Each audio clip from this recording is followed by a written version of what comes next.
o'clock. Radhe, good morning, good evening, everyone. A very warm welcome to today's edition of Daily Wisdom from Bhagavad Gita. Always good to be back after a little bit of a break that we have over the weekend. So, happy Holi, first of all, to everyone. So, let's tee off today's session. I'm going to share my screen and we will get underway with the topic of our discussion. We'll be taking the new shloka today as we it is becoming a norm for us to pick up a new shloka every Sunday. So let's get started with our opening prayers. Gurur Brahma, Gurur Vishnu, Guru Devo Maheshwaraha, Guru Sakshat Parabrahma, Tasmai Shri Guruve Namah. Vasudeva Sutam Devam Hamsachanuramardanam Devaki Paramanandam Krishnam Vande Jagadgurum Krishnam Vande Jagadgurum.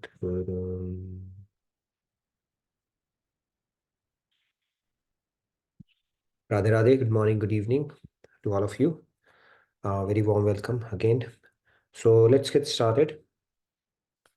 Today we are going to introduce a new shloka, but for now let's get started with our mind management, the soul soup segment. So today we have something pretty fascinating. It's a very, very fascinating concept. The inner and outer worlds. Now, from a scriptural standpoint, if you speak to Gyan Yogis, they will say that this world is mithya.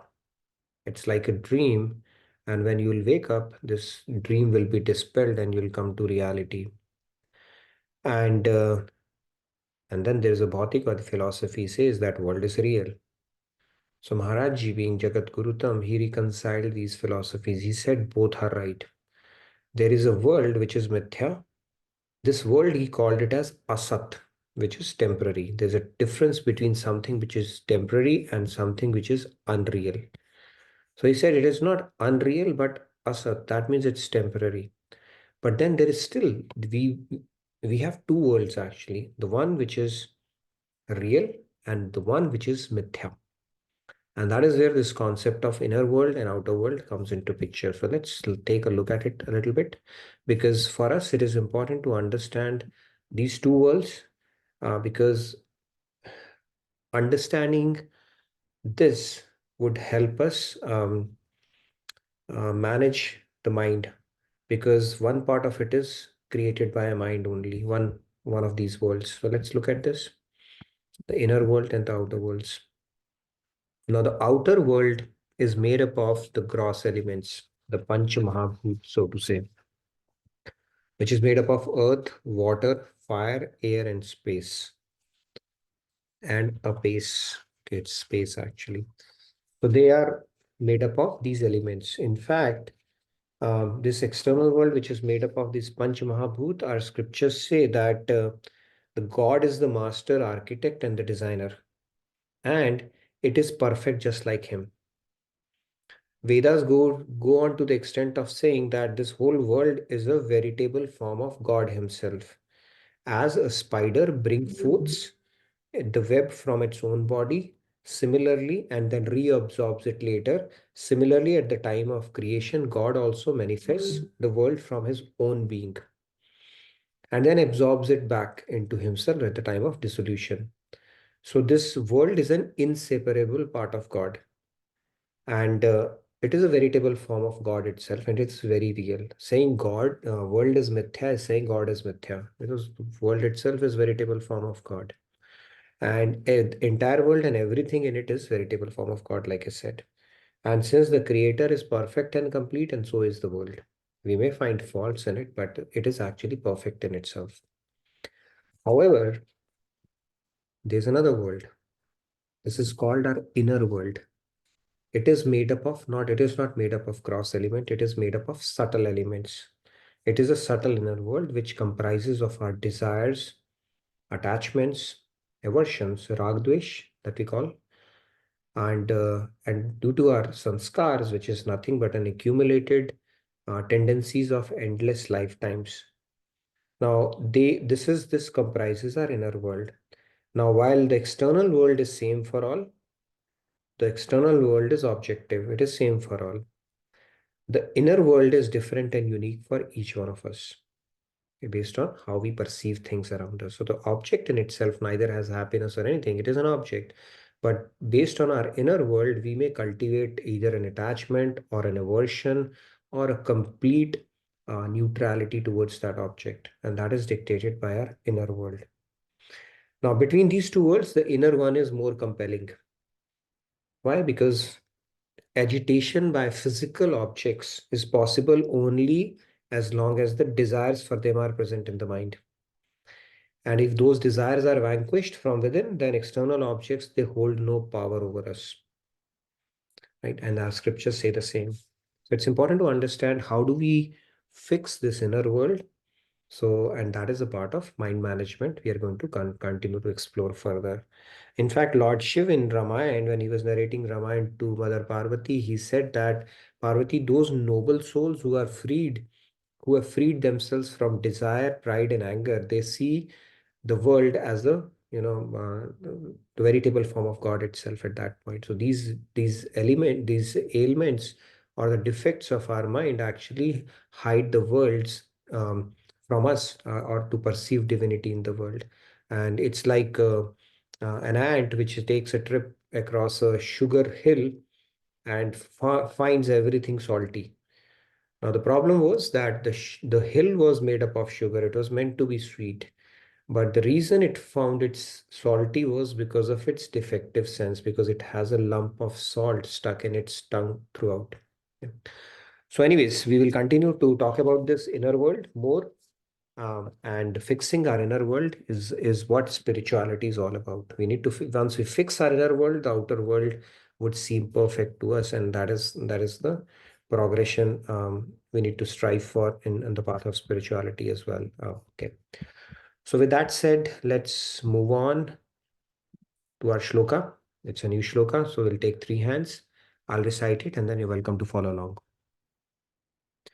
Kayena manasa buddhya kevalairindraya indriyarapi yogina karma kurvanti sangam tyaktvatma shuddhaye.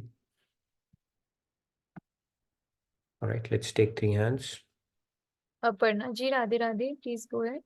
Radhe Radhe everyone. Kayena manasa buddhya kevalairindrayairapi yoginah karma kurvanti sangam tyaktva atma shuddhaye. Thank you, Radhe. All right. Thank you, Aparna ji. Shyam ji, Radhe Radhe. Yeah, Radhe Radhe.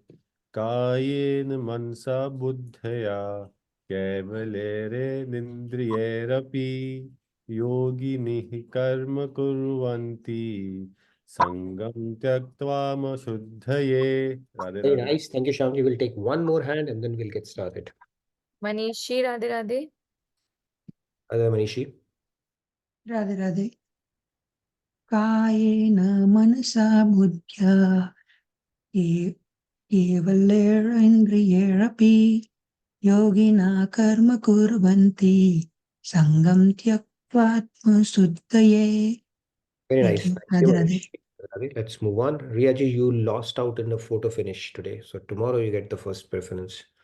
Let's get started. So this shloka, Lord Krishna is saying the yogis, while giving up attachment,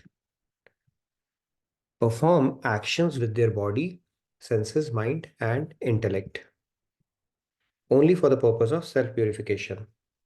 So we'll do some tilling of the ground today. Lot packed in this shloka, but we'll go layer by layer like we always do.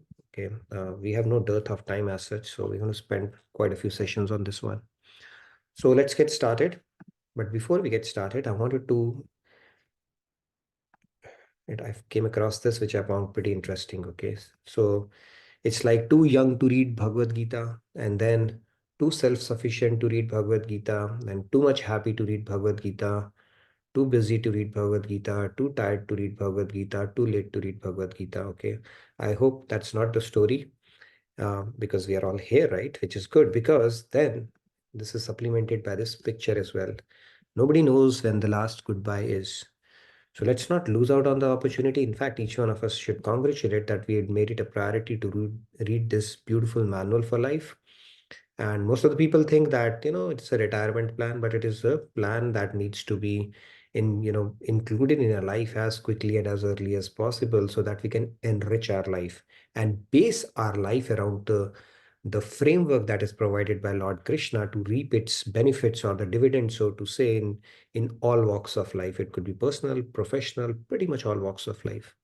That is how beautiful this book is. And in fact, this is something I would say previously it used to be part of the Gurukul Pratha, but we don't have it anymore. Maybe it is reestablished again down the line. But regardless, for adults, whoever can add it to their routine, there is no better gift you can give to yourself. And you'll realize it within a matter of a couple of months itself, right? There are 7.5 billion people on this earth, and only a handful, from a percentage standpoint, I would say, get an opportunity to explore the scripture. And if you are one of them, you should really feel good about it, because it can happen only through God's grace and God and Guru's grace for sure. And of course, the fact that you made that desire and your will to latch on to that spark and take it to the next level. So I think these pictures speak a lot more than words, right? So I found it pretty interesting. Thought I'll include it to get started with our session. Now let's move on to the shloka itself. So the work, we all do work, we all do action, we all do endeavors in our life. You all do that. So why do we take up any work? Okay, we'll make it a little interactive, because I said getting into the shloka, we need to do a bit of a tilling before we start getting into some deeper concepts around it. Why do we take up any work at all, right? That's a very fundamental. Why do we want to do any work? Shamji, you want to say that? Tell that. It's a pretty interesting question. Why do we want to do any work? Radhe Radhe. Yeah, because to live a life healthy, wealthy, have money to live our life normally, because money is the ultimate goal we all want to have, I guess. Money is the ultimate. Okay, that's fair enough. Yes, Prabhat, you want? And there's a chat message from Jaya ji for my personal benefit. And Prabhat ji, Radhe Radhe. Radhe Radhe. So basically, we do anything for any purpose, right? So for worldly purposes that we have to work in the world, Sure. like to feed our family, to do to take care of our responsibilities, we have to work. Good. All of the above. Very true. We'll get back to you, Pratyusha. So yeah, I think just wanted to tee off the conversation. There is some reason behind taking up anything, right? So basically, it is driven by some prayojan, like they call it in Hindi, some motive. Nobody works without a motive. Even a person who's out of his senses is working with a motive. So we need some kind of a prayojan or a motive to do any work. Okay. Without motive, we cannot. I mean, like Shamji said, for money, that is a motive. Somebody says for my own growth or to feel better, that is also a motive, right? So that is why we work. Moving on, I don't know why so many typos I've done. What are the drivers for prayojan? What are the drivers for that? Now let's try to understand that. When we take up something, there are certain drivers for that, right? Such as anything that we take up, that typically around two activities. If there is a third, I would like to hear from you. But let's say the prayojan or the motive is, one is to prevent misery and the second one is to gain happiness. Could be any third one? And fundamentally, I mean, there's activity, there are tons of stuff we do, but is it centered around any third thing other than these two? If somebody can think about or talk about, either we are doing something which is an effort towards gaining some kind of an happiness out of it, or we are doing something to prevent misery so that we don't become unhappy. Could there be any other third thing? Think. There is, let's put that, let's make a revision to our scripture and get that included. But typically, these are the two things, okay? Nothing else. Either you're trying to gain happiness or you're trying to prevent misery. There is no other motive. Yes, Sandhya? Vinamra 7 is saying to survive in this material world. Why do you want to survive? Does that make you happy? And Ravindran Ganpriya ji is saying pleasure of others. Okay, pleasure of others. No, okay, this is a good one. Pleasure of others, yeah, that's a noble thing. Um, truly for the pleasure of others, if also is self-seeking because we feel good out of it. Now, if you want to do truly for the pleasure of others, 100%, first of all, that's not possible. And if you are, that means you are a saint. You've already realized God. Your cup is full. And the only thing you can do is overflow from that point onwards. Our cup is not full as yet, so we cannot work for others' pleasure. Even if you're working for others' pleasure, it is because of some self-seeking. You're getting some happiness, deriving some happiness out of it as well, right? Or with some kind of an interest. So typically, this is how it goes. Yes, Shyamji? And also, like you said, this for God realized people also, saints, they're also seeking happiness. It's just that it's divine happiness which is in service of God, right? So Everybody is seeking happiness. And that is an irrefutable law, irrefutable divine law, which applies to pretty much everyone. Right? We all are seeking happiness. Nobody teaches us to seek happiness, and yet we seek happiness. Right? Maharaji explains it so beautifully. Swamiji has explained it in so many lectures. We declare to the world that I have come here to seek happiness and only happiness and nothing less. How do we declare it to the world? By crying. This moment we take birth, we cry. We cry because we have experienced a lot of pain coming out of that comforts of mother's womb. All of a sudden, out in the open, and that process of birth is also painful. So, crying is also a means to alleviate that pain, and we declare it to the world. I have come here for the happiness, and that's why we cry as well. And then every cheshta, prayas, effort, endeavor, action throughout our lives is directed towards attaining happiness. And those activities could be contradictory. Like, for example, you would eat because you're getting happiness, and then you would stop eating because now that happiness has started diminishing. Your stomach will start hurting, right? So you will stop that. You would sleep because you are getting happiness, and then you will stop sleeping because enough of sleep is also does not give you happiness, right? Somebody gives you um, 10 lakh rupees per month and says all you have to do is keep lying on your bed for next 10 years, you will say absolutely not. Even though you might be seeking money, somebody gives you money, you just have to sleep for 10 years, you will not take that. You will say, no, I have to get up because it doesn't give me happiness anymore. Yes, Prabhat. And preventing misery as well. There are endeavors that we want to stay away. I mean, end of the day, it's gaining happiness only. Yes, Prabhat. Yeah, and I just want to ask, there is one when we are seeking for happiness, another is to prevent misery. But is there any state where we are in resting position, like neutral one, when like we are sitting in a sadhana or in a bhajan, and we are just clapping, we are not thinking of anything, and it's like in that state we are not, our mind was not attached to God and not to the word, but we are just clapping like that way, in sense like a neutral state. We are not preventing misery or something like that. I don't know, some peace you will be getting somewhere, right? Absence of misery or something. Because if it becomes discomforting for you, you'll try to get out of that situation too, right? So I don't know if there's a momentary thing that you say it's a neutral state, like you put a neutral gear in something. If it is possible or not, thoughtless state where you are neutral, neither that nor that. Maybe there are certain stages and certain practices, yogic practices, you could reach there.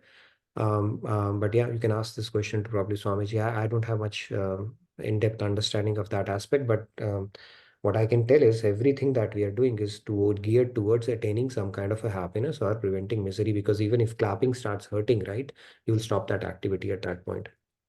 So let's move on. Let's continue with our discussion. Now, there are certain drivers too. Okay, let's start with certain drivers which compel us to take some action. Okay, the first one is fear. We take actions, evasive actions, because something we are fearful about, fear of failure. We don't want to fail, right? That fear of failure drives a lot of people. Then fear of adverse situations. Something bad is going to happen, that can build anxiety and can help put us into action as well. Fear of losing something precious. That fear is there as well. We can have, our mind can have that fear that can propel us into some kind of an action too. Fear of financial security, we take evasive action. Fear of validation, etc. Too many typos today. Validation, like we call it allodoxophobia. We fear what people are going to talk about us and say about us, so that can be there as well. Fear of boss, ghost. Fear can come in any form, right? So that can actually propel us into some kind of an act. So motive could be driven after fear as well. That's what I'm trying to map it to. Okay. Yes, Harisimran, you wanted to say something? Yeah, Radhe Radhe. Other Radhe Radhe. other- I just wanted to ask about like the pleasure and happiness part. How what uh, like what is the importance of uddeshya in that? Because I correlated it with like when we are doing it for self enjoyment, then anything bad occurs, we try to lament it for a very very long time. But uh, when there is a pleasure or seeking of God, then we like every bad situation that happens, we feel like we get more closer to God, and the calling is really intense. So in that sense, what is Uddeshya has to do with that? Uddeshya has to do. Maybe I would like to understand a little. It's a nuanced discussion.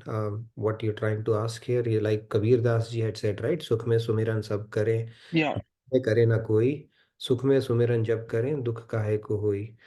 So, and even Lord Krishna in Bhagavad Gita has said that Chaturvidha bhajante man yojana paryupasate jigyasu arto arti and jnani. So people, when they have some kind of a misery, they can take refuge in God. A lot of people do that. Something good is not happening in their life, and that could become a catalyst for them to take on spiritual growth, right? But does that mean their purpose was God? May not be. That just became a catalyst. So purpose is fine, but sometimes, you know, we are led into something as well, right? It doesn't mean only if your purpose is God will you come to that path. Purpose could be anything, but anything could lead you to that, right? But having a clear purpose in life is based on the kind of value system you have, right? Value system means what you consider is worthy of pursuing would probably dictate or influence the choice of purpose you are making. Like some people make the making money as a purpose of their life. Some people think, I'm going to talk about that. That is going to drive some of those motives as well. And that purpose is driven through the kind of value system you have acquired. And that value system is driven through the kind of um, belief system you have.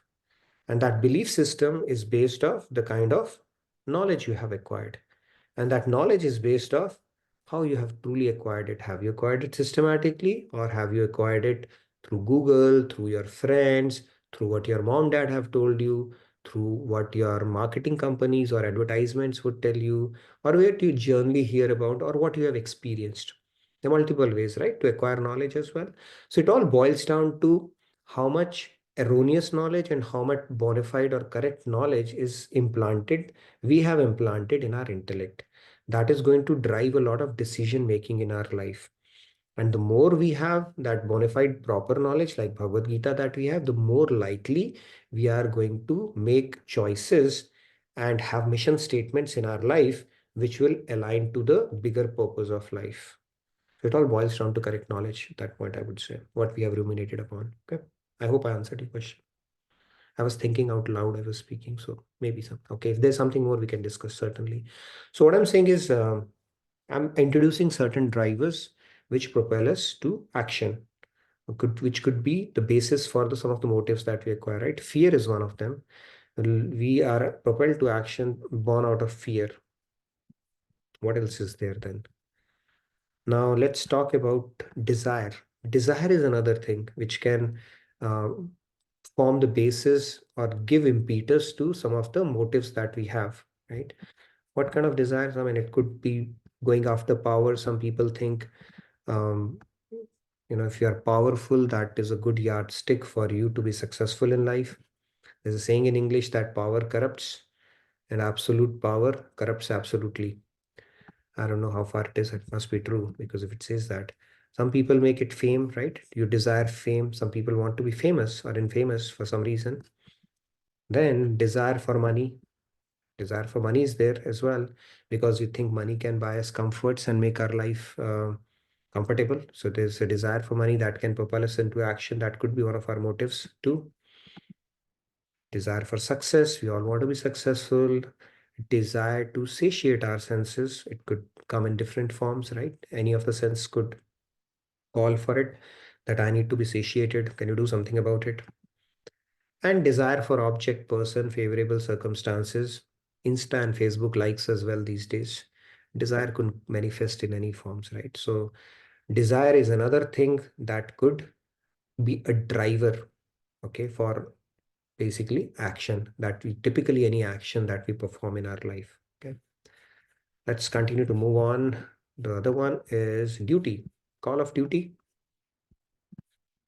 We call about duty towards family. We have certain yardsticks around that. Okay, there's a duty towards family. We need to do that. Towards society, community, we feel. Then towards country, some people actually expand their bubble and take it to the next level. And then towards a cause, job, ism, anything, right? You could pick up anything. So call of duty is another thing that propels us to action. That could be a motive for you to take up any endeavor as well, right? Um, Now it could come in other forms as well, but typically these are the things I put in, but yeah, it's not all inclusive. I'm just trying to introduce things that can propel us in, that can become a possible motive for us to do any action or take any action. Then we have love, purely love. What is this we're talking about? Towards family. Again, you feel that bond or a relation with your family, and that propels you to do some actions, activities, endeavors, take up, right? People do that for the sake of their family. Towards friends, relatives, we do that, right? Potlucks and stuff like that. Then towards pets, right? It could be directed towards pets as well. Towards something we are passionate about, right? So that can also propel us into action. When we love something, we want to do something for them as well. And it typically manifests in forms of some kind of a work or action or activity that you would undertake. Now you'll be wondering why I'm talking about this. Yeah, these are all the drivers we spoke about. So if you go back, we spoke about motive. Nobody does anything without a motive. Then we said the motive actually boils down to two key activities. One is to gain happiness or to prevent misery. And then we spoke about the drivers for that motive, and these are some of the drivers: love, fear, duty, right? Now, in this shloka, what Lord Krishna is saying, we go back, let's talk about this. What Lord Krishna is saying in this shloka is, yogis, while giving up attachment, perform actions with their body, senses, mind, and intellect only for the purpose of self-purification. Now, all these activities that we spoke about, right? Whether it's fear, whether it is desire, whether it is duty, or whether it is love. If you think about these drivers, these four drivers that we spoke about, the common denominator is attachment. We have some kind of an attachment as well there. Okay. And that is where now the equation starts getting murkier. You have some kind of an attachment, right? And it is born out of some kind of an attachment, whether it's something duty that you have picked up, or the love that you call, or the fear Fear is also born out of attachment, or the desire itself. Desire is anyway born out of attachment only. These four things. So this shloka, we are going to talk about how do we purify. Purification means, you take one input and just purify it, and like you can purify water, you can purify air, oxygen, right? And how do we purify these drivers is where we are going to spend some time. What are these drivers? Love, fear, duty, and desire. Any other driver you can think about, you can feel free to add. Typically, it will fall into one of these categories. But where we're going to spend time now is how do we purify it? Because yogis, like Lord Krishna is saying, they do activities for the sake of purification. They don't do activities for the sake of satiating their senses or catering to the attachment, which typically is accompanied with any of the activity that we do. Okay, now how do you employ these drivers to purify yourself is where we are going to spend time as part of the discussion in this shloka. Any questions so far on what we have spoken about or discussed?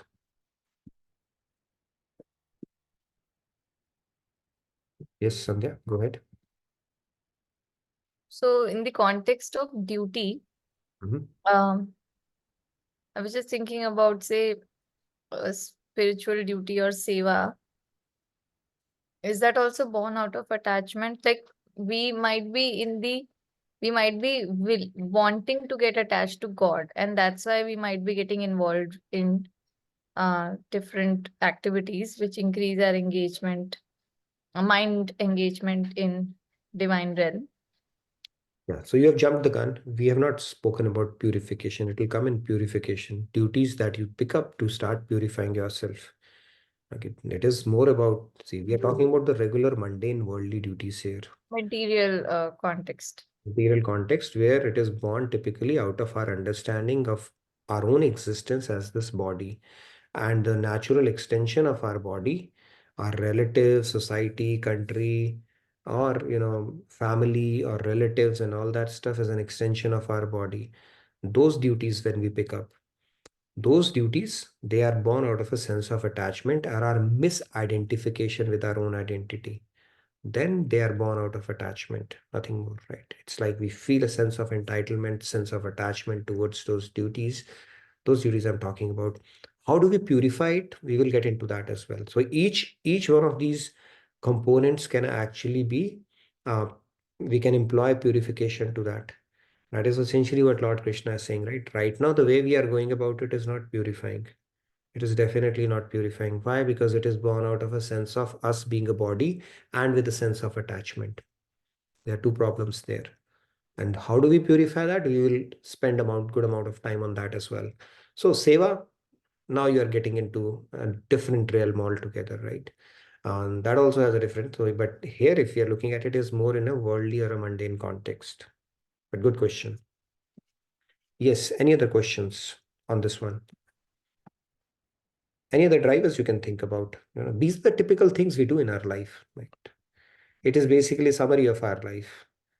The kind of duties we have picked up, the kind of love we feel, the kind of desires we have about what we want to acquire in our life, and the kind of fears that we have. Isn't it what do you call that, a sum total of our life? These emotions pretty much define what all we do in a regular life and keep one of these areas. Yes, Shamji.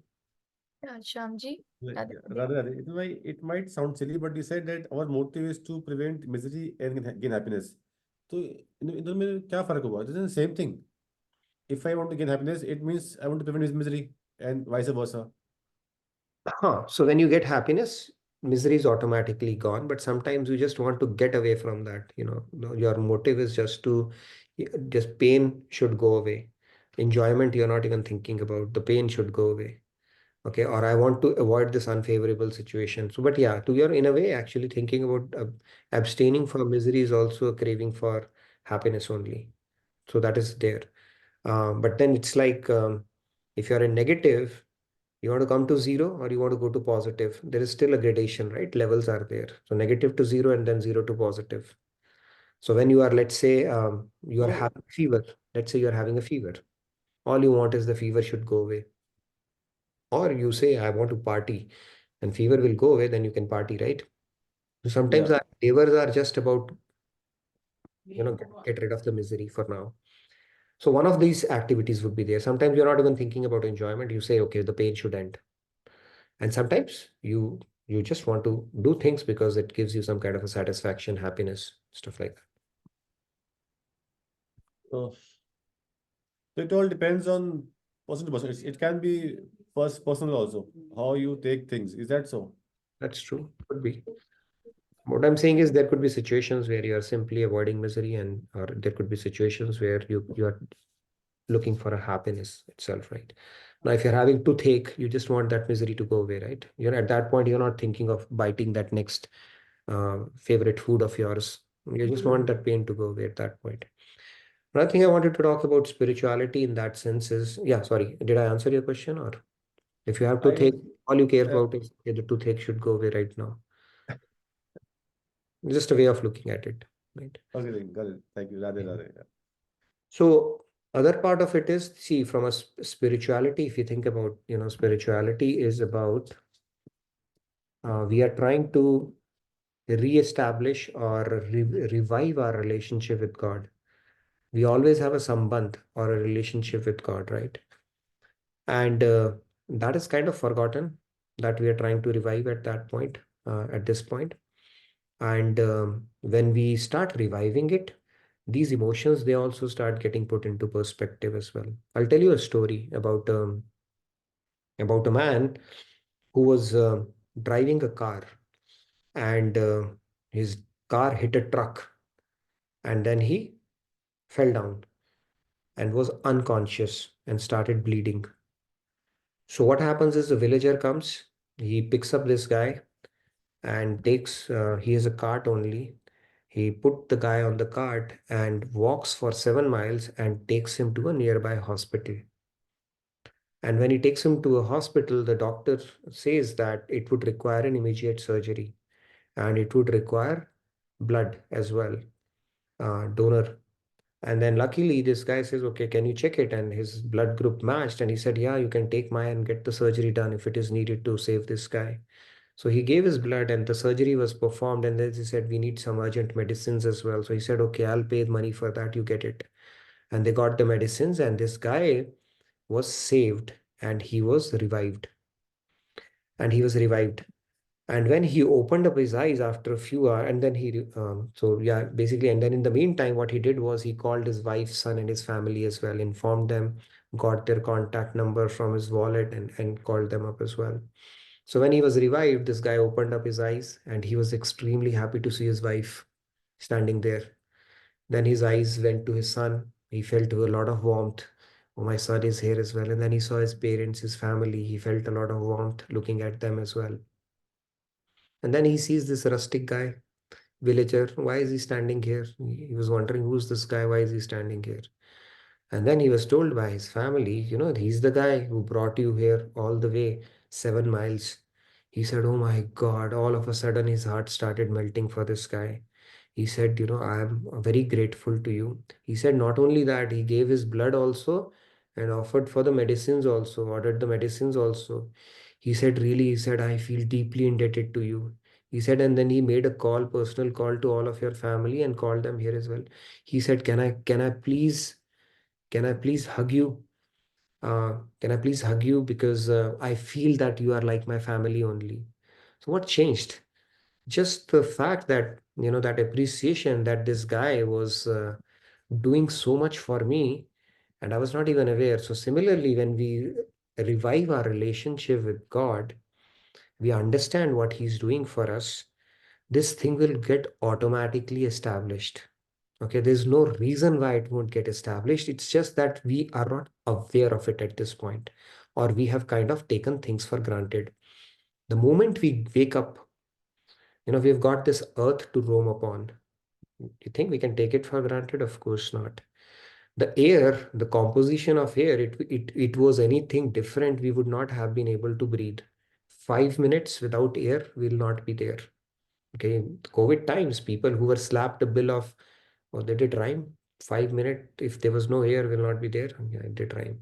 So even COVID times, when huge bills were slapped to people just to put them on ventilator, then they were able to appreciate, we are getting air free of cost, and we have never expressed gratitude for that. Water, for that matter, that God has given. Now, who has made oceans salty, and for what reason? Is it a lot of loads of trucks were poured into the ocean water to make it salty? There's a reason for it to be salty, because all the antiseptic properties, and that is maintaining that aquatic life, which in turn maintains our ecosystem, that requires that level of salinity in that water. God has arranged for that. In fact, few years back, there was a slick. Slick is a technical term for oil spills that happen. There was a slick that happened. I think I've forgotten which sea. British Petroleum, I think BP had a slick, and it said the amount of oil in the sea that was released, it is going to disrupt the ecosystem big time, and it will take 20, 30 years, maybe multiple decades to clean that mess up. Guess what happens? It's God's creation. Nobody can mess it up just like that, right? Some bacteria came, mysterious bacteria came, ate up that whole stuff, and everything was restored within no time. Right?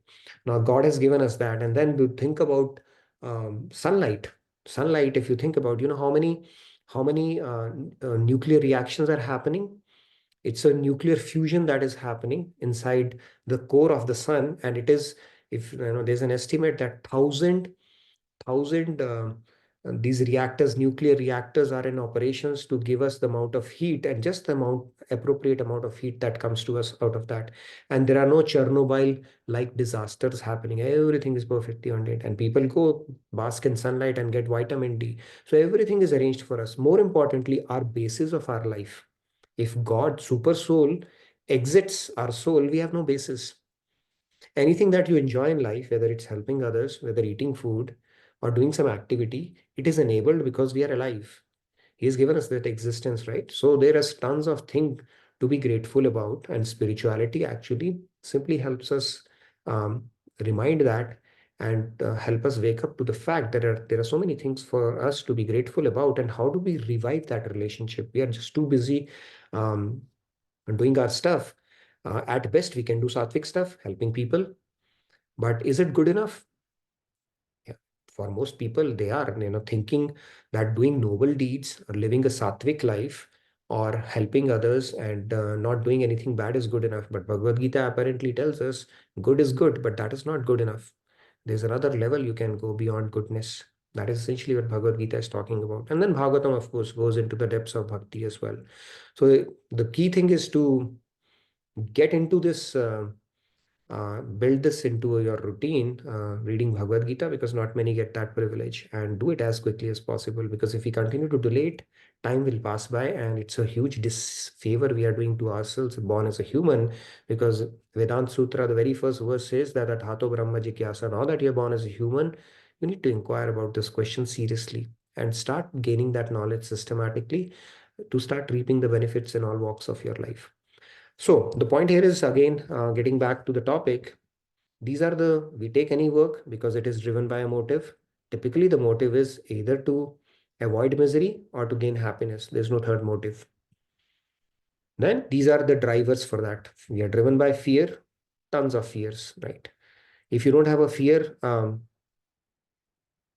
possible. Everybody has some kind of a fear, and it actually is one of the drivers for us to take any kind of an endeavor.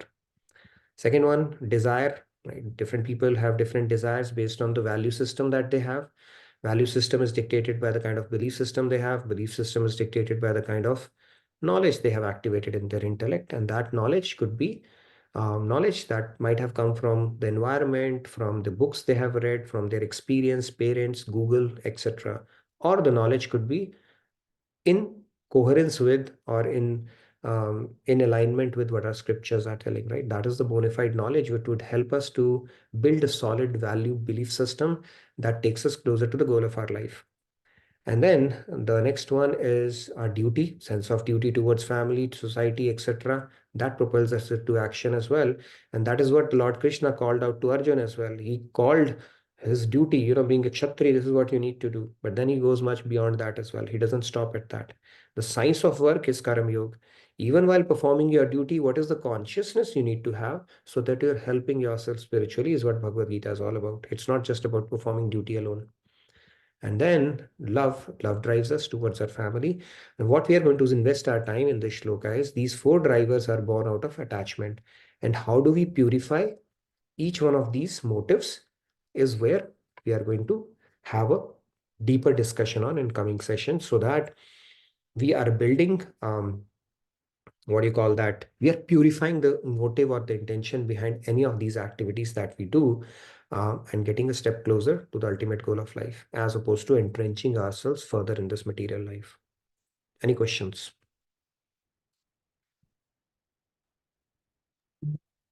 I think everybody is deeply absorbed in realizing the importance of human birth. Yeah, so we are going to talk about fear. Like, for example, fear. Fear is not bad. Now, God has given that emotion for a reason. We are biologically, what do you call that? Amygdala, right? Amygdala is the flight or fight response, which triggers fear is good because you need to, and it is endowed to all the species because they need to get wrong only once to get killed. If a fish does not have a fear response in their body, they will be swallowed by the bigger fish. So it is needed. That is how we are genetically wired as well. We are also. So there's a place for fear. But the problem happens when we take this fear a little too far and start concocting stuff in our head, speculating information, things which may or may not happen. And its fear is kind of a thing, or worrying is the interest you pay for something that you have not even rented, right? That may or may not even happen in future. How do we purify fear is what we're going to talk about tomorrow. You can purify fear. Now, if you are fearful that human life is a one shot at glory, out of 8.4 million species, we don't know when we are going to get human birth again. Scriptures tell us very clearly, there is no guarantee you will get a back-to-back human life. You will get it, no doubt about it. But it could take sankado kalpas. One kalpa, how big it is, one kalpa, one day of Brahma. We have spoken about those calculations. And it can take sankado kalpas unless you have made spirituality your priority in this life.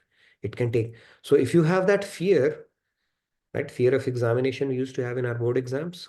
They say life is a preparation and death is an examination. So if that fear is there, then that fear is a justified fear. Then you'll do something about it. But if that fear is not there, then it's like whatever we'll see. Like Maharaj ji say, फिर देखा नहीं जाएगा, भोगा जाएगा. So then you can purify your fear also to catapult or what do you call that, propel your spiritual journey. Similarly, other emotions can also be channelized for our welfare as opposed to continuing to use those emotions for our spiritual detriment, which is what we are doing right now purely because of ignorance. Ignorance is the root cause of every problem, right? And that is where Vedavyas also said, Agyanam evasya mool karanam. So ignorance is the biggest bane of humanity. We may be Nobel laureates, PhDs, but when it comes to spiritual knowledge, none of us is perfect. That knowledge is a ongoing incremental thing that we are all trying to acquire. But the more knowledge that we get, the better off we feel. We have the tools. We are equipping ourselves at least with the theory, and then hopefully translate it into practical wisdom and start reaping the benefits out of it. Yes, Prabhat, you wanted to add something? Yeah, Radhe Radhe. Go Radhe ahead. Radhe. So whenever I think about fear, Bhakt Prahlad's example comes into my mind. Like whenever I am thinking of fear, then I, refer to Bhakt Prahlad and see that level of trust he have on God. So that trust and belief on God will never, generate that kind of fear, worldly fear to him. So that is something which I want to bring into That's a your knowledge. good analogy, and that is a state of perfection. Prahlad is a state of perfection. We are all work in progress, but yes, it's a good aspiration to have where he was like, whatever, right? He was thrown out of the mountain. He said, Vishnu is going to save me. And he had absolutely no doubt, and he got saved. He was put under the foot of an elephant. He was saved. He was thrown into the poisonous snakes, he was saved. He was put into the fire along with Holika, he was saved because he had absolutely no doubt that God is going to save me. For us, even if you have a slight doubt, right? There was a story, right? This guy who got hung up, stuck in a mountain, and barely hanging by a thread. And then he remembers God. He said, Lord Ram, are you there? Can you please save me? Because I used to come to your temple and put laddus every now and then. So this is the time, payback time. So he said, Lord Ram, can you save me? And Lord Ram says, hey, it is Ram. Feel free to, leave the bush that you are hanging on to. I'm here. He listens to that voice. He said, anybody other than Lord Ram who's there who can save me? You don't have faith and belief, right? So Prahlad is a perfect state that he's in, but it's a good aspirational state that we need to. By the way, when Prahlad there, God came here when Narsingh Avatar happened. He came and he said, I'm so happy with you. What do you want to ask? So Prahlad, first he was apt looking at him. He's a kid, right? What would he know what to do? So he just looked back at him, blank face. God is giving him a blank check and he's saying, but nevertheless, God is ordering him, not he's telling him, ask me something. So he has to ask something. So he said, okay, first of all, I don't need anything, but if you ask me to ask you anything, then I may ask you that I may not ask you anything. What an ask. That's what he ended up asking. Can you believe it? So it's like keeping God eternally indebted to you. So that's what he ended up asking. So he was see, Prahlad, Dhruv, they are like epitome of devotion and surrender. But yeah, those are the aspirational state for all of us, right? We are all work in progress, but good example nevertheless. Thank you, Prabhat. Nitinji, one more thing. Like, if I have to consider a kind of fear, then there is one fear that I think which one should have, or maybe I am having it. That fear of lagi chute na. Like, if we have that, we have started building that connection. So that connection will never we should not lose that kind of connection. So that fear is there. That connection may or may not. So this is something lagi chute na types. I know it, and it's a good fear. It's a good fear, but think of it. You need to trust Krishna on that, right? He says that if you are surrendered and you're genuinely making, see, his job is not to trick you. He wants to help us. And when we are making genuine efforts and we have that purity and sincerity at heart, he knows that. He may give you tests, but his job is not to derail your journey. He wants to help you. So have faith in God and Guru with that regards. And anyway, Guru, once you are Sharanagat and you start following, he says, I do Yogakshem. Yogakshem means he's going to preserve what you already have. Like LIC, Yogakshem Vyamyam, they do LIC for you, insurance. Okay, whatever you gained, I'm going to preserve it for you. But they go on to do couple of more things. Then what do they do? I'm going to add what you need more of.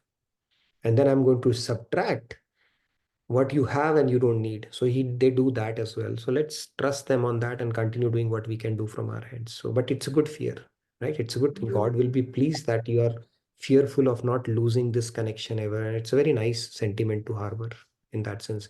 But don't get paralyzed by that. It should not bring in some kind of a, what do you call that, becoming a paranoid about this whole thing. Trust God and Guru on that. Should be okay. Yes, Pratusha, you wanted to add something real quick? Yeah, Radhe Radhe Pratusha ji. Radhe Radhe Radhe ji, everyone, Nitin sir. Actually, I was thinking on this line that why do we die?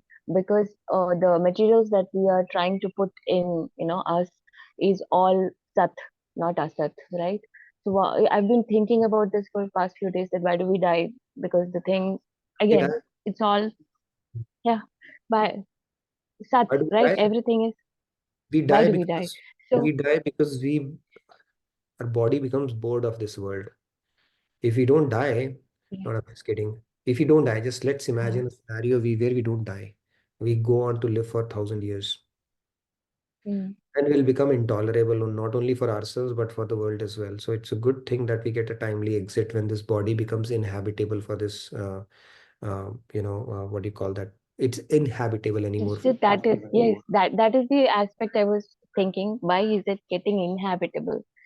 So then what I a kind of insight was So it because of has, all these emotions that yeah. we feel, the thoughts, etc. that is bombarding, like a stone is being bombarded with the water, and finally it succumbs. And so probably that is why. So if we are calmer, our life will definitely increase. No, that's a good point. Yeah, if you're calmer, sure. I think tortoise is the most calmer animal. It continues to live on for a long time, right? But the point is, this body, as our scriptures tell us, it has to go through that transformation. It is not going to be perpetual no matter what. We can increase its longevity, but if we think we can preserve it forever, it's not going to happen. It has to go through that cycle of Srishti, Sthiti, Pralay, right? So it Yes. has to get dissolution. One day it will get degenerated, no matter who we are. That is the very nature of this material world. Right? That scriptures tell us that it is um, ashashvatam and what is the temporary and shashvatam and dukhalya. Vale. Mhm. Yeah. So these two are the symptoms of this material world, and it is asat. It is not permanent. So yes, to your point, if we live responsibly and if we understand, we can increase our longevity around it. If we have harbor good emotions, if we can maintain that tranquility, equanimity, the breathing pattern, like they call it yogic breathing, all that stuff that can increase our longevity, and then we can have a graceful exit from this body. Graceful exit means normal death is where we are pulled out of, astral cord is cut forcefully by Yamraj, Yamdoots.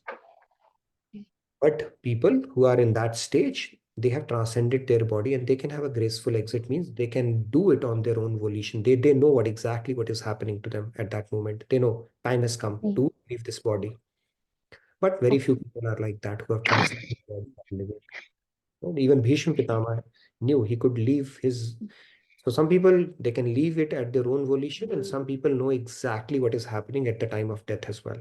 And that is where they can remember God. Otherwise, nobody can remember God. Krishna has said, right? People who can remember God at the time of death, they come to my abode. But the point is, nobody can, because it is a very painful process. At that moment, it's a Mm. two-step process. First, you become unconscious, and then your astral cord is cut. And only people who Yes. have transcended body while living, not at the time of death. We cannot do God realization at the time of death. We can do it only when we are living. Then you can leave your body Okay. thinking very clearly about God and then realizing that. Okay. Thank you, Pratisha. Yes, Manoranjan ji.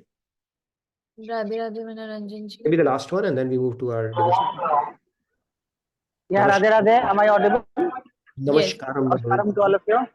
Namaskaram. Yeah, absolutely. Very enlightening session.